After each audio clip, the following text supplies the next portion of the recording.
People once believed that when someone dies, a crow carries their soul to the land of the dead. But sometimes something so bad happens that a terrible sadness is carried with it, and the soul can't rest. Then sometimes, just sometimes, the crow can bring the soul back to put things right. Things can never be right. My soul will never rest until we are together again.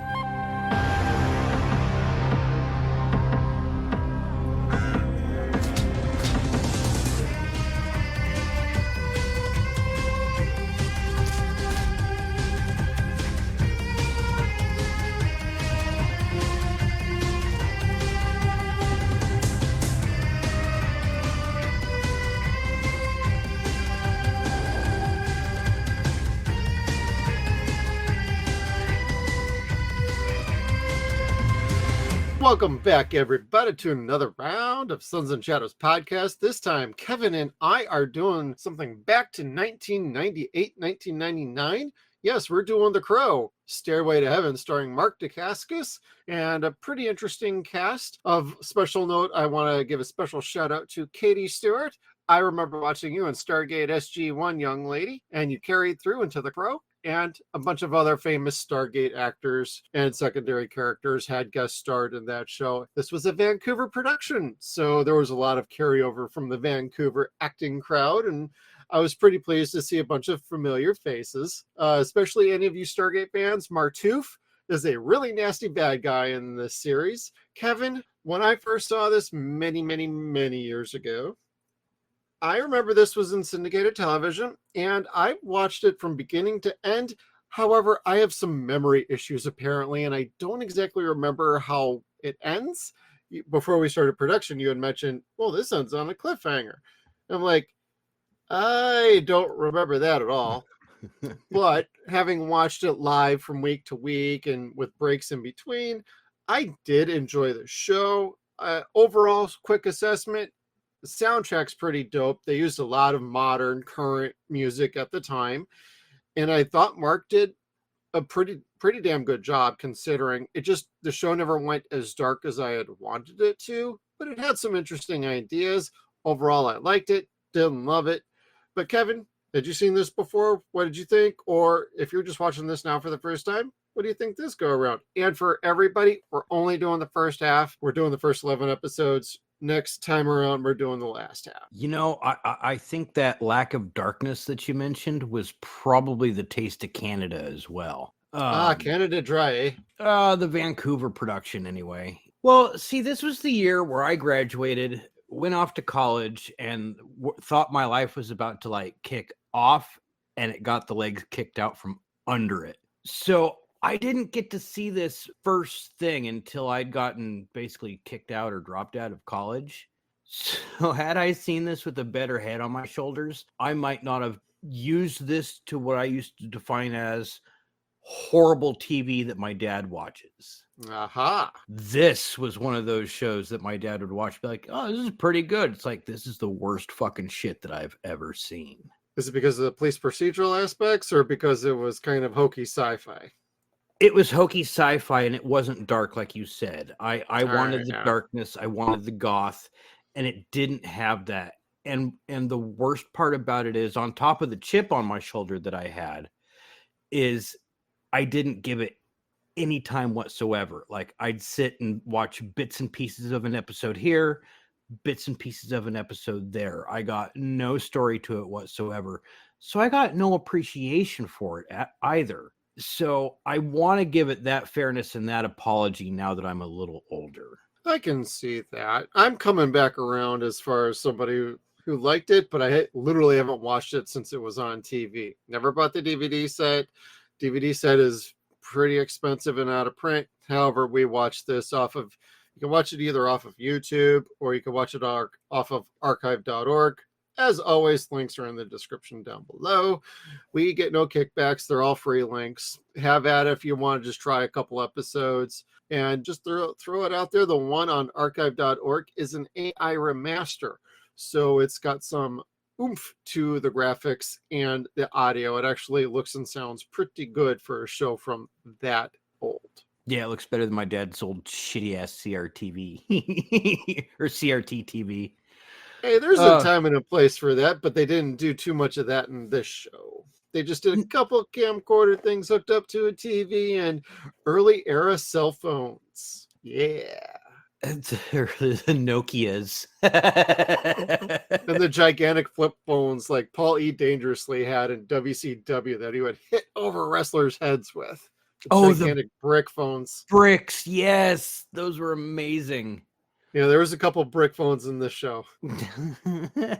Were any of them for the police? No, they were for like these random characters. Like the last one I remember seeing was in the what I call the shocker episode number 11 is when the author, the writer who was writing the story about the serial killer and he was about to get nabbed, when the only thing he left behind was a gigantic brick flip phone. And that was one of the things he left behind. It would have had a tracker on it. That poor bastard.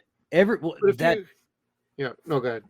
I was going to say that whole episode in itself had the silliness and campiness of bad television, but it also had a bit more of the seriousness and the darkness to it that I didn't think existed in this series.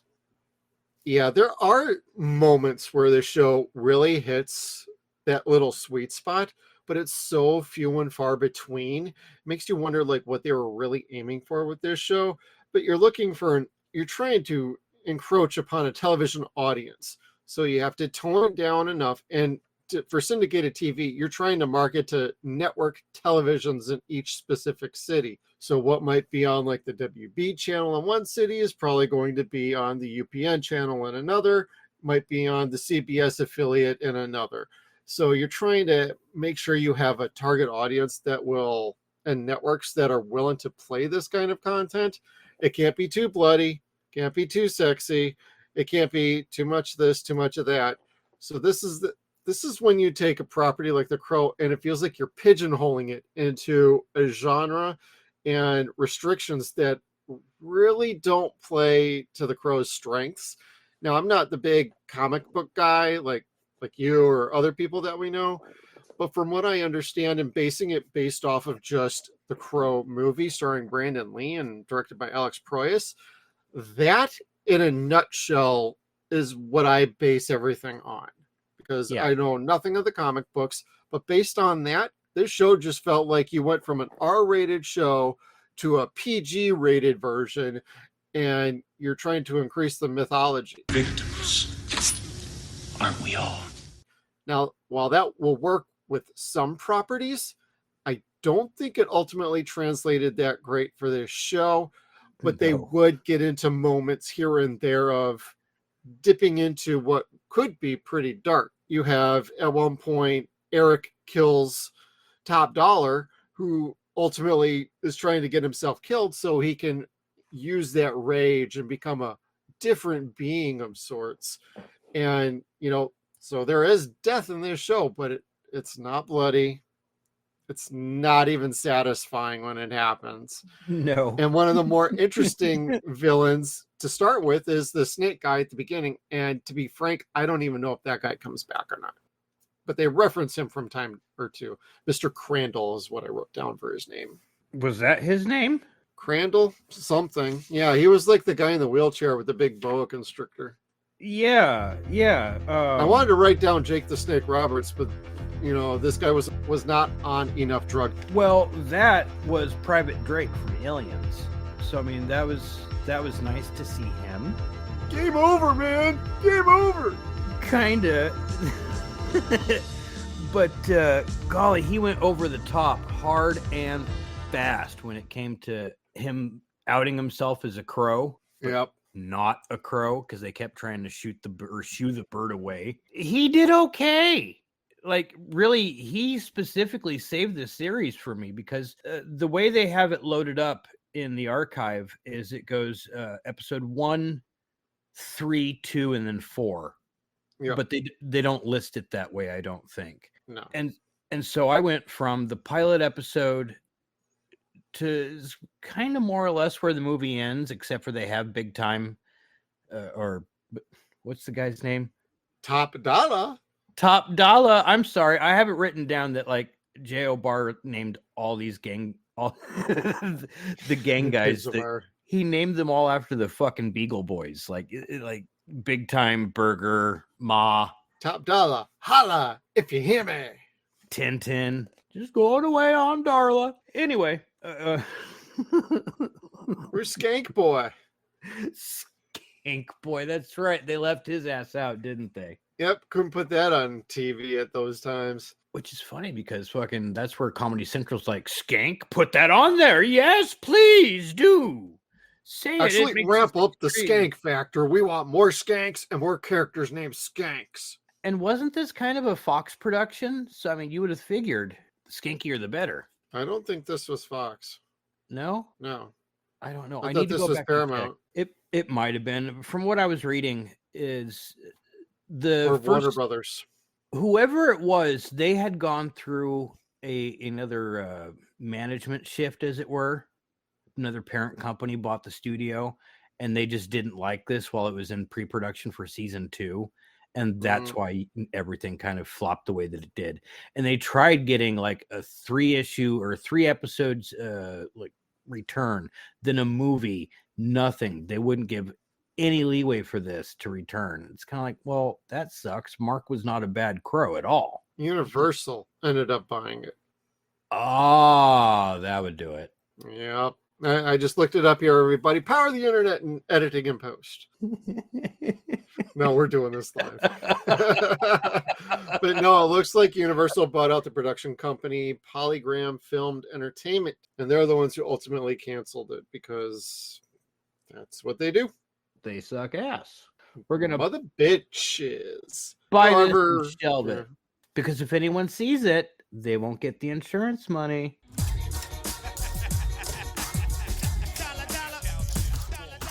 Top dollar. I just thought it was hysterical that they were doing that with the pay-per-view event for the bicycle jump, the motorcycle jump. 300 feet with the bicycle. Woo!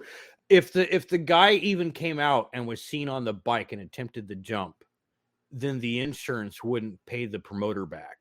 So it's like he was ready to shoot him before the guy even makes the jump in order to make sure that the jump didn't happen.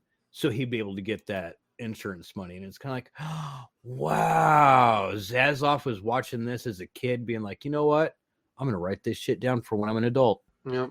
I'm going to ruin some other TV series like this. Yeah, Bryce Zeibel. Psst, psst, psst. But I don't know. This show was not bad for what it was. The more you watch it, the more fun it gets. I agree. What got me was the episode Party Like It's 1999. I want to say 1999.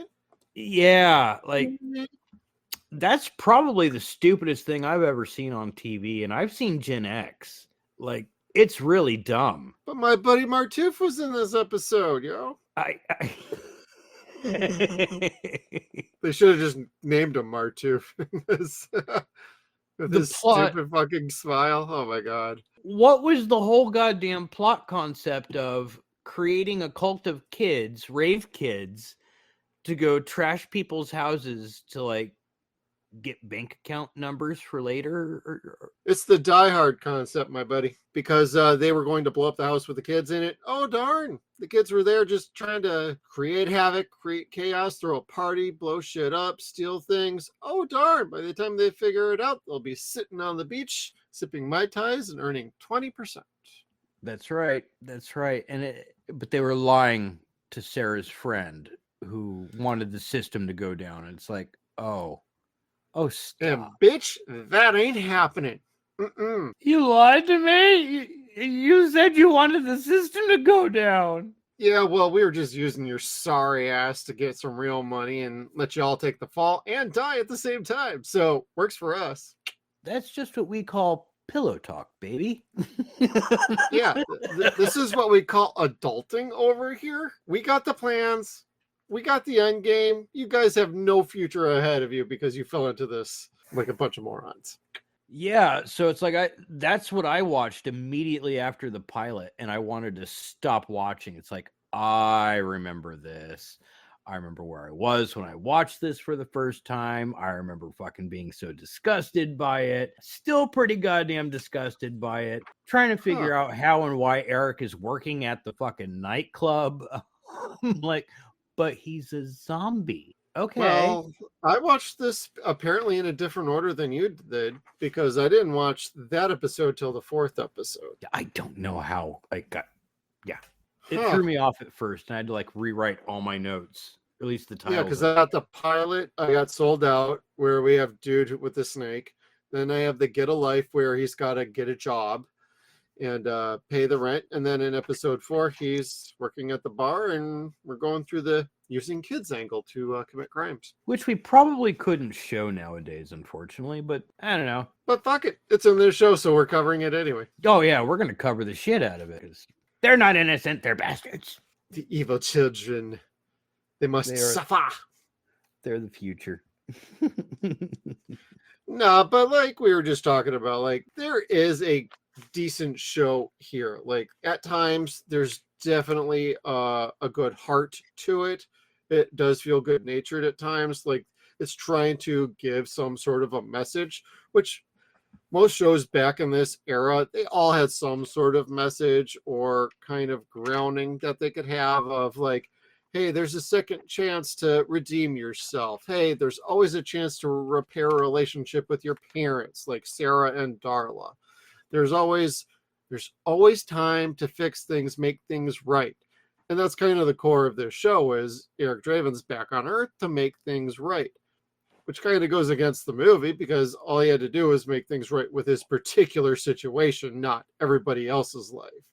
So they felt like they were making the Crow a bit more of the generic superhero instead of the little niche that he had to begin with.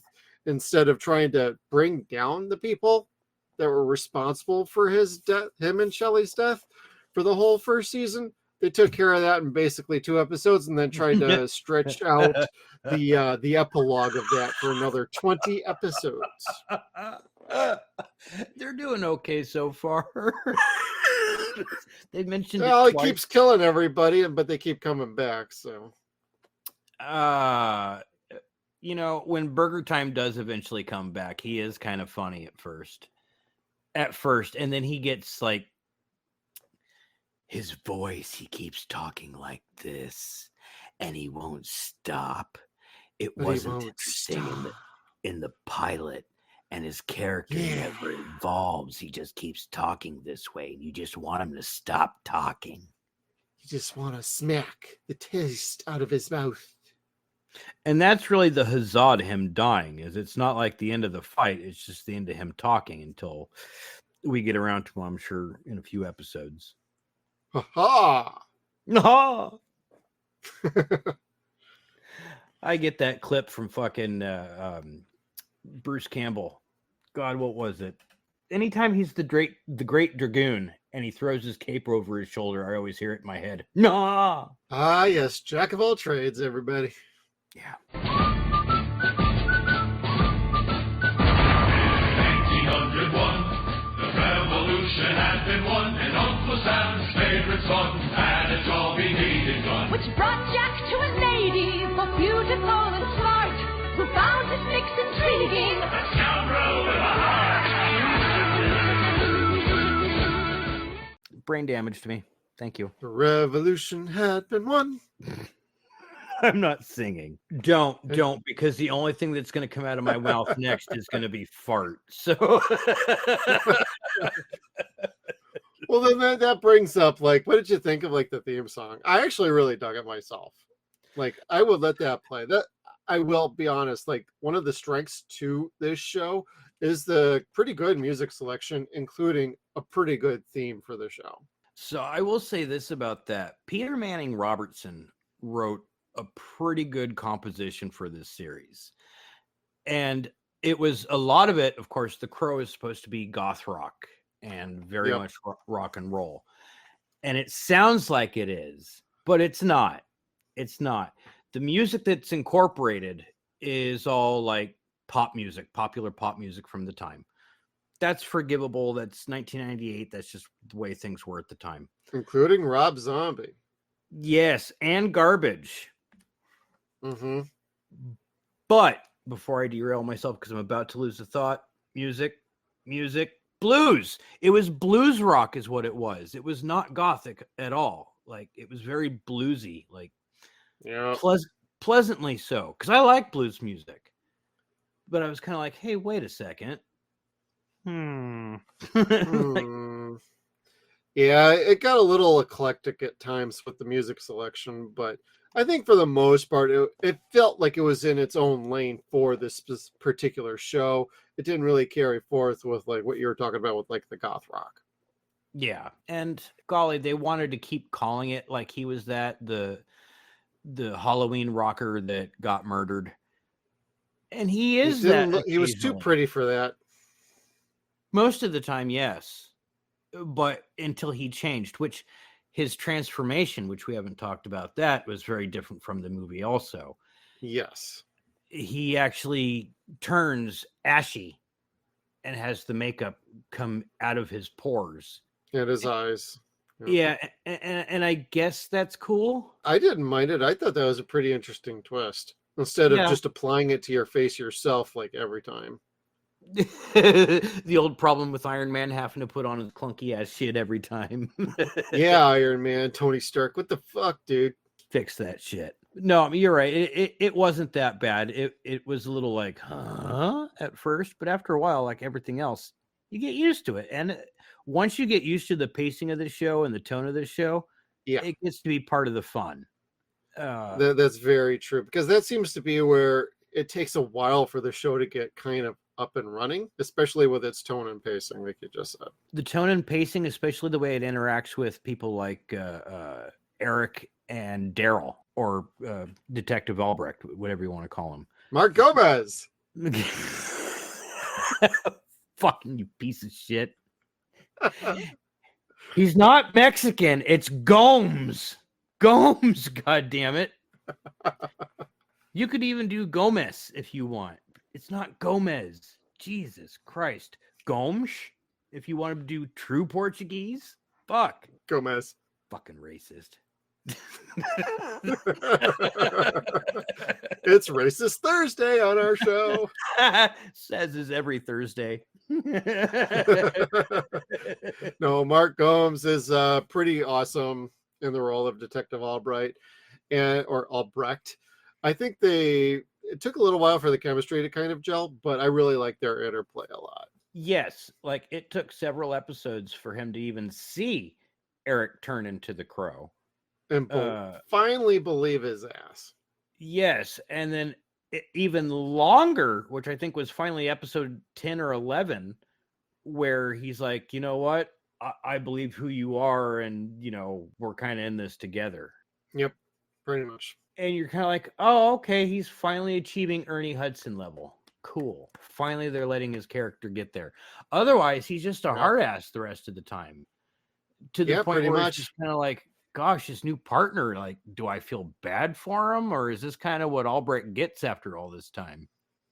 Played by the wonderful Christina Cox. She's fantastic. I've seen her in a bunch of other shows that were shot in Vancouver.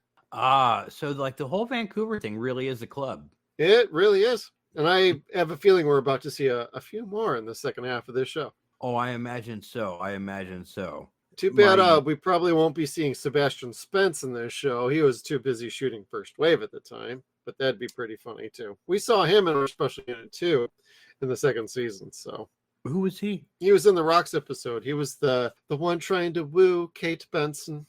Oh, who was down to his boxers, but ready to leave her behind for some other Medusa-looking thing. Sometimes when a chick shaves her head, it can be kind of hot, dude. Hey, keep it in your pants, brother. Which detective had a nice girlfriend, which they did take some time to build up to that kind of relationship, but her being the DA really worked for me because she knew what kind of relationship she was getting into with Detective Albrecht. And I thought that really worked very well. And like how their relationship kept building as the show was going along as well. Yeah, except for like once he got that partner and she's like, oh, if you're going to say you're going out to lunch with your girlfriend, you might want to tell her. Oh, Now, again, because maybe it was because my dad was a cop and had several friends in situations that were very much like this. Oh, I would have smacked the shit out of somebody for that. Like, Yeah, that ain't cool. keep my fucking name out your mouth when it comes to things like that. Yeah, mind your own fucking business. Because really, he wasn't doing anything he shouldn't have for all intents and purposes. And who knows if he had ever said that to, like, you know, the captain before either. Oh yeah, date lunch. I gotta go. Bye.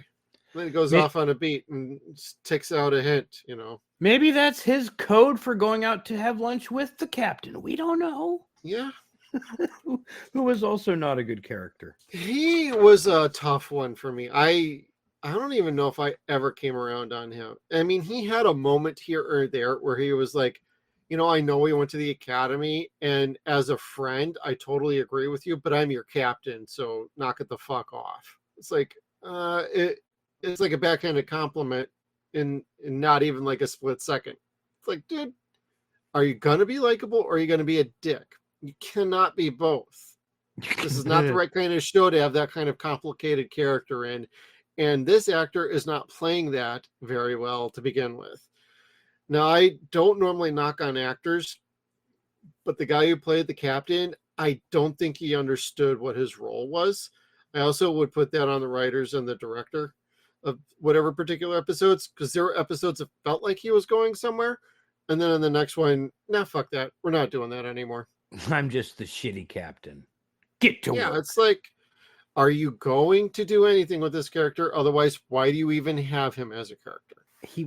To me, he wasn't really necessary. Like the whole busting Albrecht's balls wasn't necessary. I didn't care for it. It didn't add to the show. It didn't add to Albrecht having a plight to having to help Eric. Like, meh, you could mention that you got to lie here and there, but it's not part of the show that's important. Yeah, this was pretty typical of other shows back at this time, where if you had a show centered around a police precinct, you had to have some sort of asshole boss as the captain. Yeah. It's unfortunate, but that's what they tried to put in this show, and it wasn't necessary, especially when we already are following Eric and him trying to tackle whatever issue is of the week that we're dealing with, because the show does hit that formula. And then him trying to get back together with Shelley, having to navigate Sarah, Detective Albright, like, and working in the bar. I mean, then you get into like the drama at the police station. I'm like, you are really stretching this out a little too thin, to be honest. Kinda. Like, Darla doesn't need to be working at the police station. Yeah, that was a little shoehorned too. She could probably still be working at the fucking bar. Probably would have made more sense if she was still been bartending there or some shit. Right. While having to maintain and watch her alcoholism. Yeah, but I don't know. Darla and Sarah were not bad characters in this. Yeah, they really were. They were. Darla and Sarah, that's another hard one for me to talk about, because like, I like the actors. Sure. Katie, she's fantastic. I felt like Darla didn't have any chemistry with her, like, at all. I think some of the writing that they'd given them was just kind of like, come on, they're better than that. They could do better than that.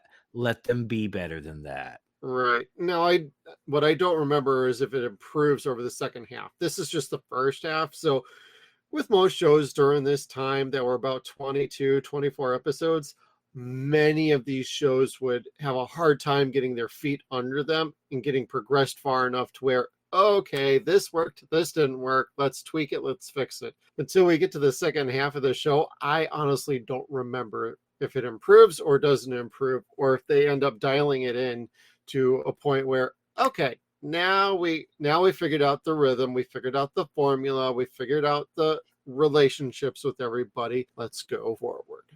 I hope, because again, I like everybody that's on the show. Oh yeah, just I feel like there's some definite chemistry issues going on. Yes, there are. I like the chemistry that occurs between Eric and Sarah, but I don't know that everybody else has the same chemistry with them. Like they don't. And right. I don't want to say it's anything against them. It's good for them. I don't see anybody else having that camaraderie as the two do. Not even with Albrecht. I would agree. Gomes, son of a bitch. People can't see at home. He's giving me a look like, bring it. Bring it. What? Fuck you.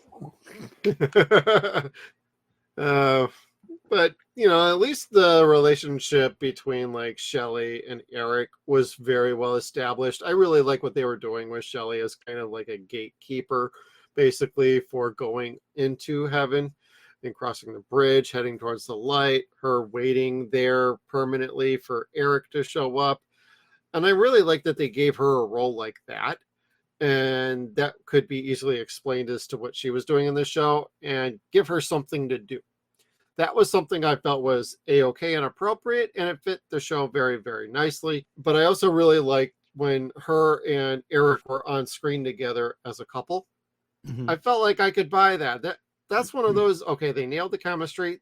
They got the right cast together for that. It almost feels like what they cast was Eric, they cast Shelley, and then they cast Sarah. Everything else around that was just, who can we get to fill this role? Who can we get to fill Ernie Hudson's role?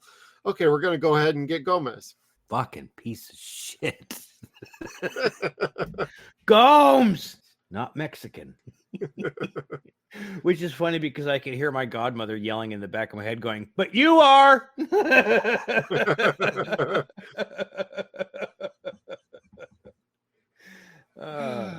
Well, what did you think of the fighting in this show? Did you at least enjoy some of that? Because Mark is a pretty accomplished fighter. Has he had any actual training before? Like Oh, I've only seen him in, say, like this and what's that other indie flick he did with Keanu Reeves? John Wick? Yeah, he did Wick.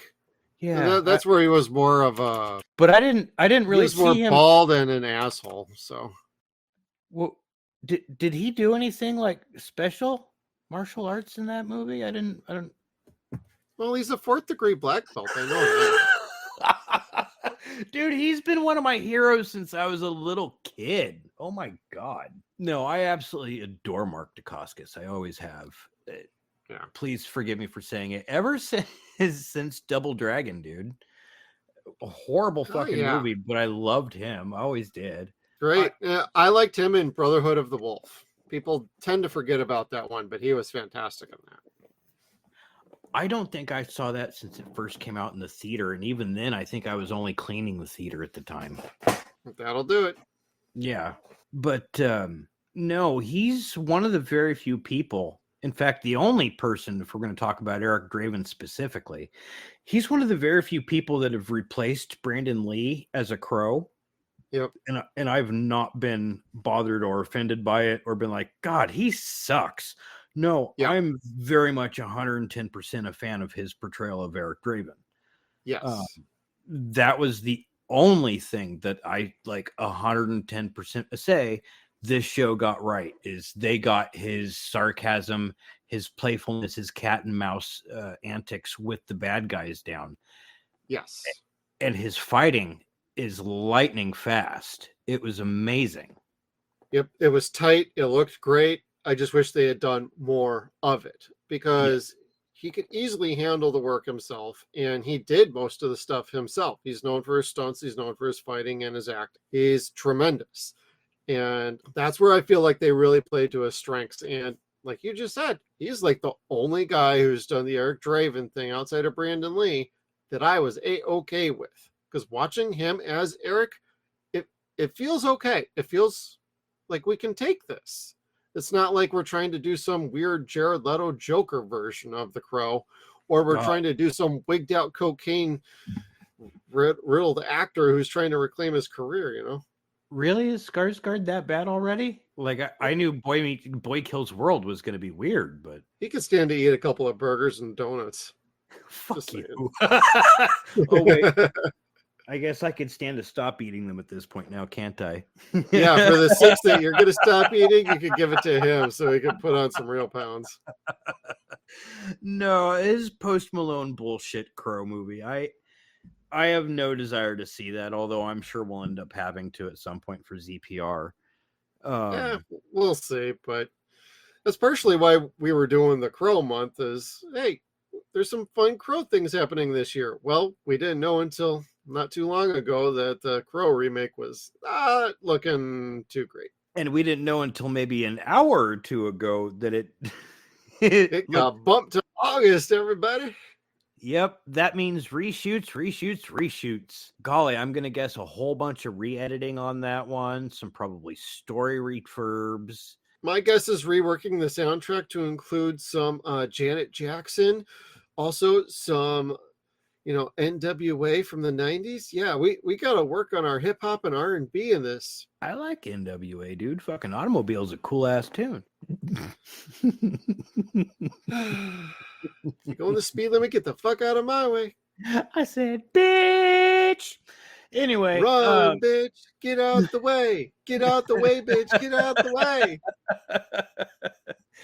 Oh man, the fun things we talk about when we're not talking about fun things. It is a fun show, and yeah. I can't say I hate the show, but there's some definite flaws and problems with this first half. But there's enough to like and get into. Like, I do get into the characters a little bit, but like we were just talking about a while ago, like the interplay and the chemistry isn't fantastic. It's just not there. You know what kind of got me was Sarah trying to interact with a ghost. Oh God, yeah, that was funny. And then the ghost's father been like, you know what? I don't know what I'm doing here either. So I'm out. That was so. But she runs back up to him and she's like, if he says he's here, he's really here. And he's like, you know what? I'm out of here. And he just keeps walking. Like, that potentially could have been a really stupid episode, and it wasn't. And I'm glad, because really the only episode that was really stupid to me was the fourth episode, the party. Like it's 99. Yeah, like it's 99. It's like that was pretty horrible.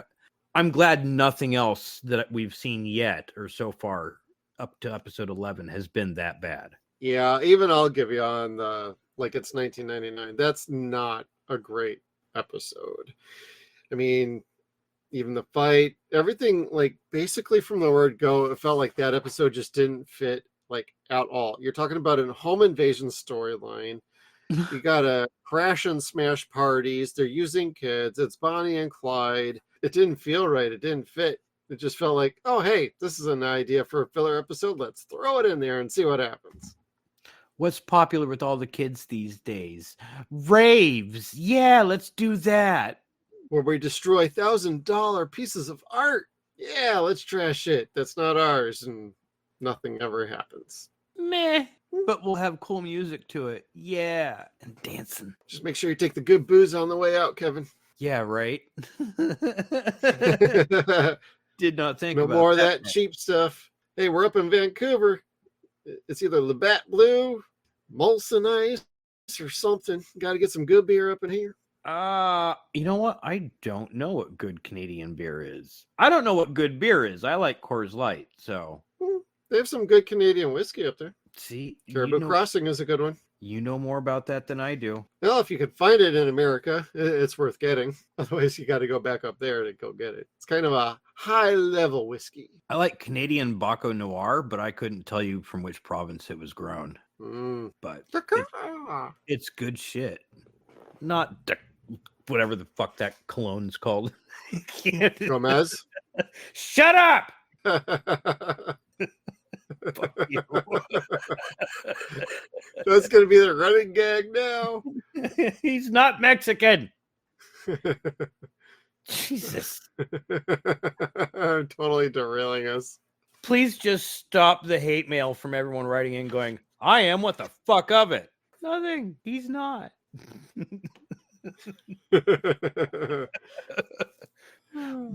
My poor mom's probably going to be like, stop telling everyone how to say our name.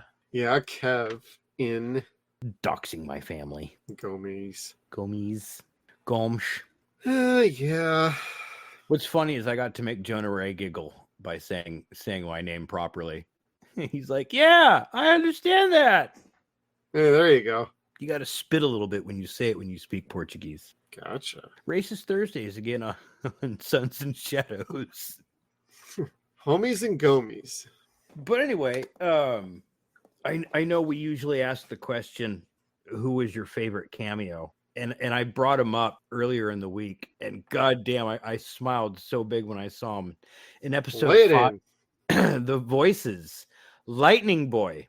God help me, I didn't write his name down, but the actor that plays Krampus on Violent Night, #blessed, plays this psychic boy who's kind of a rube, more or less, or has learning disabilities, was being taken care of by this carny asshole. And they were getting a whole bunch of like personal info on people, like credit card numbers and stuff, home addresses, running scams. Yeah. And he really was a psychic to a point, but then they'd also teach him how to be a grief counselor and pretend to be a psychic. And that was a really neat episode in a way, because it was seeing him do something that wasn't smash somebody's scrotum in a fucking giant nutcracker mouth. That's true. I'll do it.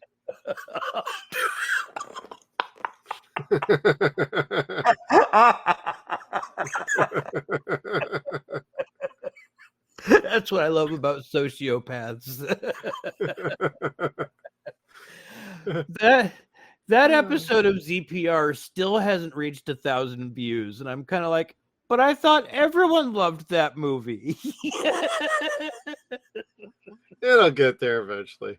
Yeah, after I'm dead. Yeah, probably. But anyways, yeah, he was definitely my favorite cameo in this. And that was the episode where I decided, oh, you know what? I see what they're doing with Shelley here, and I like it. Because at first I thought, and I even wrote down, they use Shelley way too much. They show Shelley too much. Shelley was only supposed to be in the movie at the beginning and at the end. Yep. But we see Shelley all throughout each episode, throughout the entire series. And really, what you were saying earlier is she's that gatekeeper. She's the St. Peter. She's also love, where she wants, or the boy, Lightning Boy, wants to make the voices in his head stop so he can be normal again.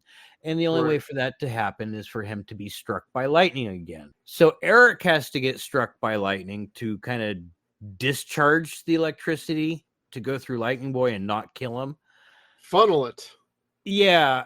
And Shelley is basically loving him, like dampening his pain receptors with love as he's getting like zapped. And that sounds really stupid and campy, but the way that it was filmed was beautiful looking. It really was. And I was kind of like, okay, I get what they're doing with her. I like it now. I like her.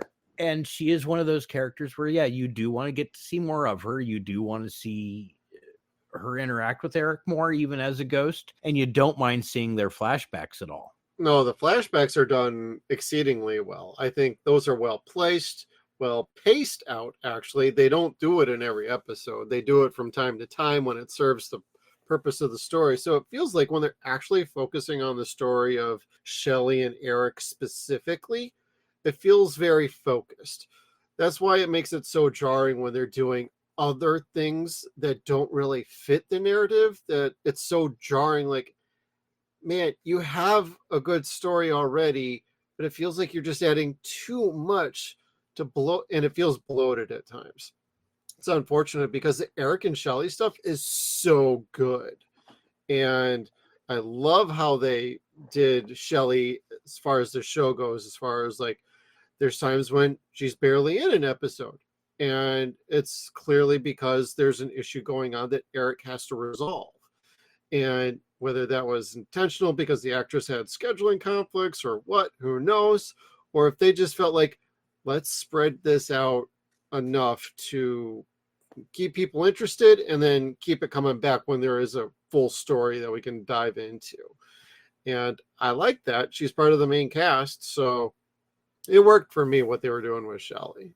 Yeah, and like I said before with Mark, this is not offensive as a Crow fan. Like I watched this and yes, I rolled my eyes at it as a kid. I roll my eyes at it quite a bit as an adult. Right. But ultimately I do like this. I like the storyline. I like the characters.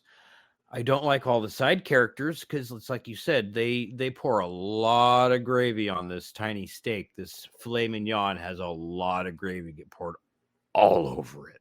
Now, have you read any of the comic books? Would you say like any of that is carried over to this at all? I have no idea. Okay. I didn't know.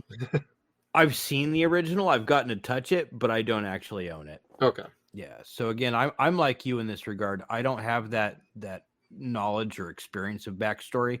I only have the experience of seeing Brandon Lee and knowing what happened with the movie prior to seeing it. Gotcha.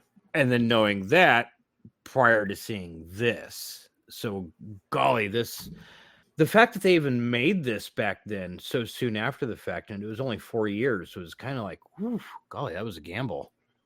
Considering when most of the other sequels and everything took forever to get off the ground. And then after like the fourth movie, they didn't make anything for years, not for a lack of effort or try, but it's like, you can't go, for some reason, you just cannot replicate the feel of that very first movie. And it feels like it's a magnum opus for Brandon Lee and Alex Proyas, who would then turn right around and give us Dark City.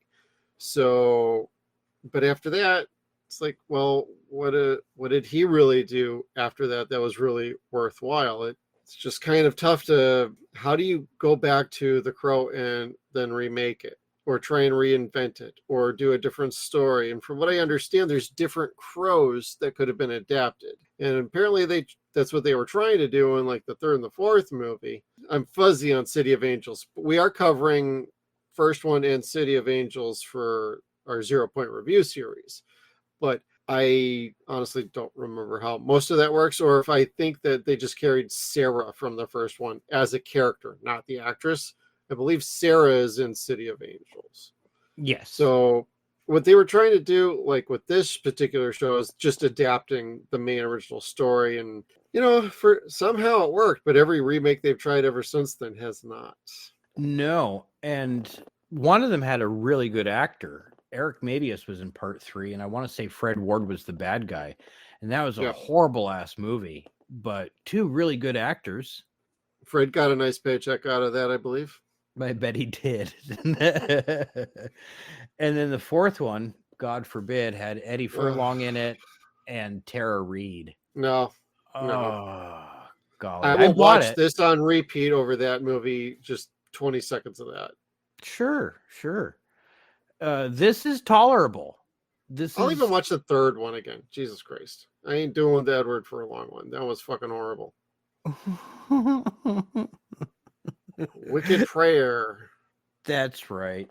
Oh, it was wicked. But everybody was praying when they went and saw that movie.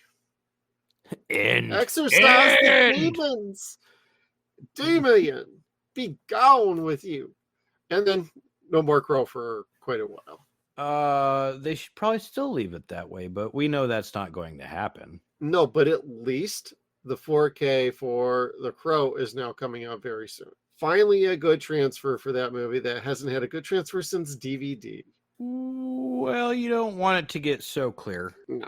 Unless they could hone the CGI that they had to do with his face over the actor that they did. Polish. I don't know what the word would be for it. The AI upscale. Shut the fucking son of a cracker. That's Mr. Cracker to you. Mr. Cracker, saltine ass mother. Yeah. Anyway, hateful bastard. Speaking of racism, there was a fun episode that had plenty of it in this one. Oh, yeah? Tell everybody about that one, Kevin, and don't hold back. That was the episode where they kind of took the plot of Tormented, the old Roger Corman movie. There was actually an episode of Mystery Science Theater where they're talking about the witch having regressed lives. And it was in this particular case, it was a Native American guy who fell in love with a white woman whose father was a preacher who was talking about forgiveness and the Lord and this and that until he saw his little supple white girl looking at it.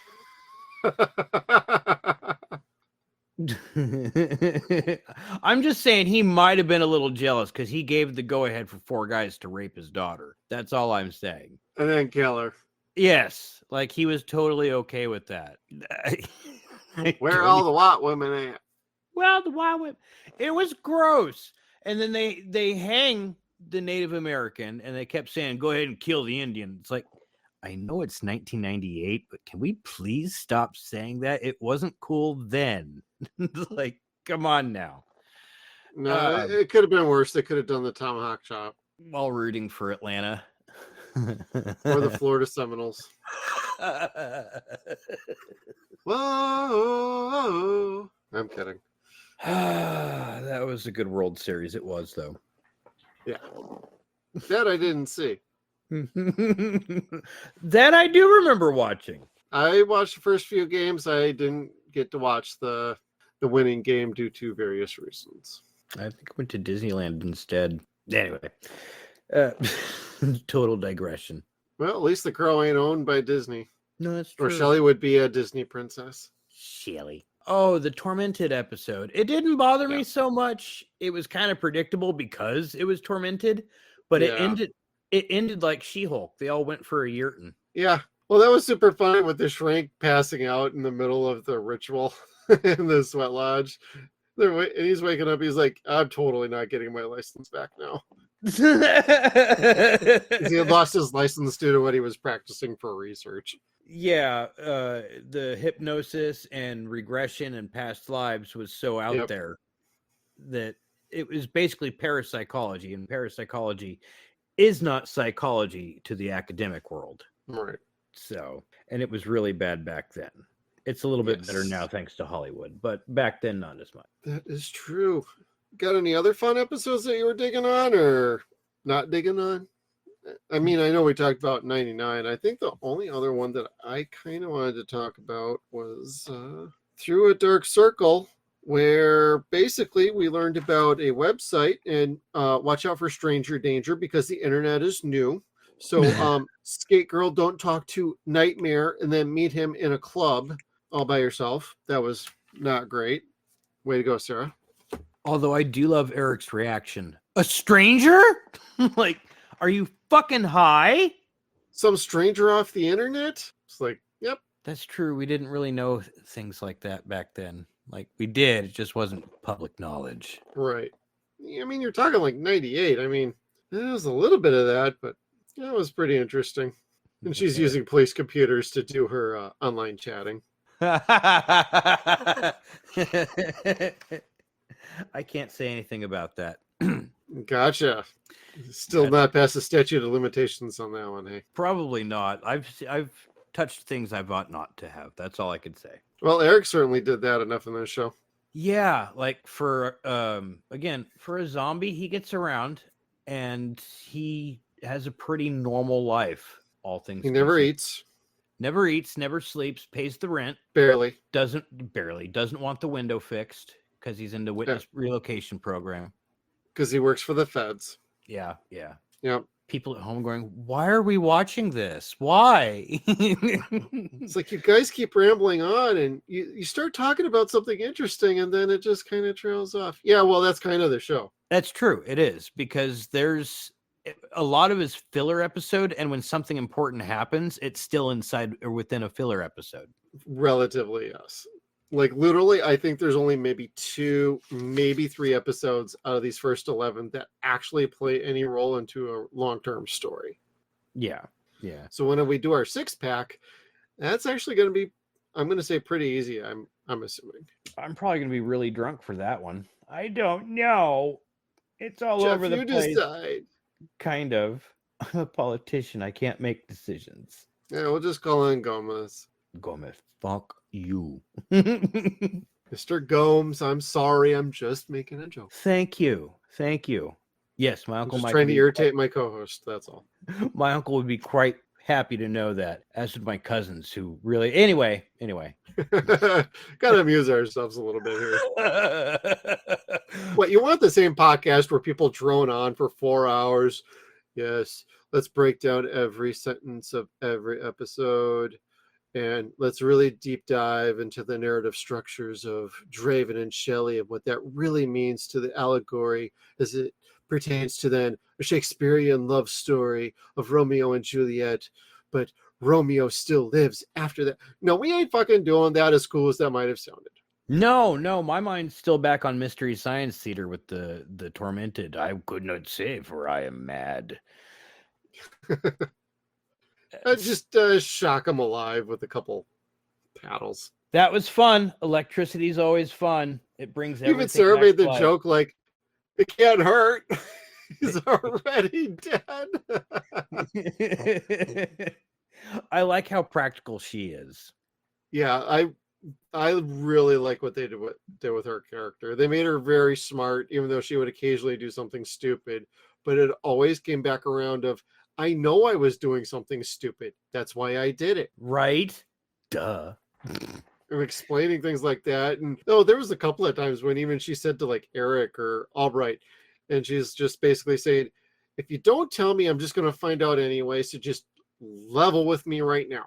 And I like that kind of confrontation. It's like in most other shows, they just would have ignored the kid, gone off. The kid would have then found out about what was going on, then still went ahead and did this, that, or the other. At least with this, they acknowledged it and they cut that kind of bullshit out of the episode. So they didn't play into any of that stupidity. Yeah, no, that's another trope to itself that takes up a whole extra amount of time that this show didn't really need to give up. Right. That's where I do feel like the writers, they were aware of some of these tropes and they were trying to work some of those out so it didn't drag the show down. But unfortunately, they got distracted by a few other things. Yes, quite a few other things. Concepts. It takes time to build a mythology for a show like this. And I mean, maybe I should have read the comics so I could have been like, yeah, they could have done this, that, and the other. Well, they didn't.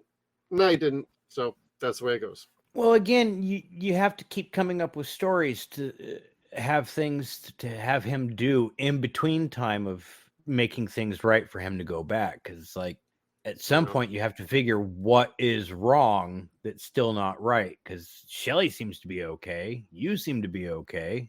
Everyone's just waiting except for the crow. Yeah, it's almost like the quantum leap problem of, okay, you're doing what you're supposed to be doing, but when do you finally get the leap home? Exactly. Like, you've done something great. You're doing something great. You're doing multiple things for multiple people. But it's never going to end because now you're in the vortex of heroism. Yeah. You know, your fate's little freak now or slave. Yep. Oh, well. As is the case for crows. As is the case for this particular episode. You got any final thoughts before we send everybody out and have them hopefully return next time? You know, there is humor to this show. So if you like the humor that Brandon Lee has when he's like hunting people and taunting them, yep. Mark has that in spades with this show. So Mark does great in that regard, yes. Yeah, there is some really good parts that make you feel like you're watching The Crow that are in this series, but there's just a lot of camp and cheese to it at the same time. All right. Well, thank you for that, Kevin. I enjoy the show too, and we'll see how it goes for the second half, and hopefully everybody come back around. Join us for that one. We will have maybe some social media. We'll do a 6-pack challenge. We got some fun discussion points that we will probably have because on what happens in the second half is pretty interesting from what I barely remember of it. But thank you everybody for tuning in. We'll see you next time. Make sure you check us out on all of our social media platforms. We got Facebook, Twitter. We are at Suns and Shadows. We're also on Instagram at Suns and Shadows Cast. We are at SunsAndShadows.com. Thank you again, everybody, and we'll see you down the road.